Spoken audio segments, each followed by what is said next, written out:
د ماشومانو سالمه تغذیه د هر ماشوم لپاره سالمه تغذیه او د صحتمندو ماشومانو درلودل د هر مور او پلار هیله وي.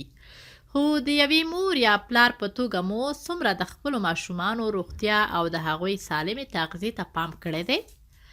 لکه څه ډول چې لویان یوې سالمې تغذیې ته اړتیا لري، دغه ډول ماشومان هم ورته اړتیا لري. معنا دا چې سالمه تغذیه په لوی او واړه پورې اړه نه لري.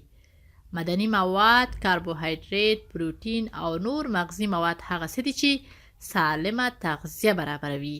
خو اوس پوښتنه دا ده چې د ماشومانو په سالمه تغذیه کې باید کوم مواد شامل وي؟ پروټین، میوې، سبزي، غلې دانې او لبنیات هغه څه دي چې د ماشومانو سالمه تغذیه برابروي.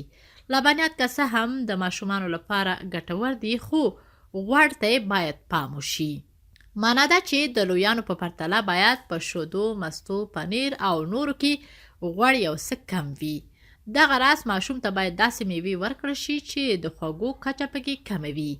ځینې میوې چې غوښه یې یو څه کلکه وي باید د ماشوم عمر ته په کتو ورکړل شي او یا یو څه ورته نرمې کړی شي.